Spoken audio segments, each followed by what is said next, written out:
Hola, soc David Juan Sempere, vinc així representació d'Estaulaïn. Som un equip de running que se va formar en inici dels anys 90 per un grup d'amics que s'agradava córrer. Entre els fundadors estava mon pare, que era un aficionat que va començar en els anys 80 a córrer, el meu germà, que ha arribat a ser subcampió d'Espanya de marató, i en això va començar Estaulaïn. Van tindre una època a principis dels anys 2000 que va baixar un poquet els que estaven apuntats al club, i fa uns anys se va reprendre perquè s'apuntara més gent i poder viure en salut. Segons els últims estudis, el tindre exercici de força dins dels entrenaments van valorar que era molt important. Entonces el club ha fet un gran esforç per 2 dies a la setmana poder fer un entrenament de força enfocat a tots els nivells i totes les edats. Principalment els que venen són gent major, però gent que no ha fet esport en sa vida, o per exemple jo, que he anat a campionats d'Espanya i d'Europa i practicant atletisme a un nivell un poc més alt. Durant tot l'any fem diferents activitats apoyades i respaldades per l'Ajuntament. Entre elles està les festes del barri Orba, que fem també una volteta infantil per als menuts.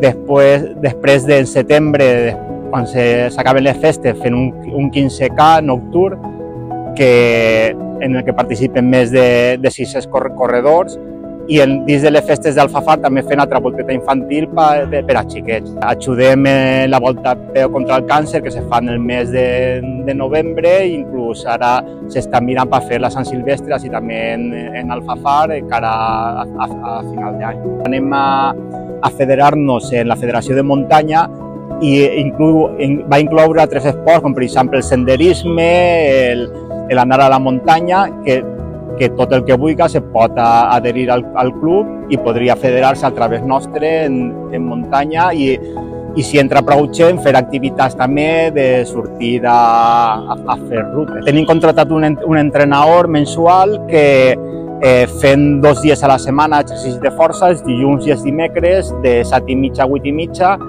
fent l'entrenament, com podeu veure els meus companys així darrere. Nos passa un plan d'entrenament quinzenal adaptat a 3 nivells, un nivell baixet, des que pràcticament no han fet mai res, un nivell intermig i un nivell ja més perquè córrer habitualment en carreres i tot això. Col·laborem així, per exemple, en l'escola La Fila, que és on venim en estos moments entrenant, perquè no tenim en estos moments en un altre lloc. Una volta a l'any fan així una olimpiada, que també venim i ajudem a fer l'olimpiada que fan així. Volem agrair això a l'Ajuntament per aquest premi, i més este any tan complicat com ha sigut després de tot el que ha passat de la Dana, i realment sí que ens ha suposat un esforç molt gran poder eixir de tot això, i sí que al principi havem vist que la gent s'ha volcat perquè ha pujat un 50% més d'associats que teníem, per exemple, de fa un any. Els entrenaments de força també eren 7 o 8, ara podeu veure que passem les 20 persones, i tot gràcies a l'ajuda de l'administració que hem tingut i de la gent del poble que nos ha estat ajudant.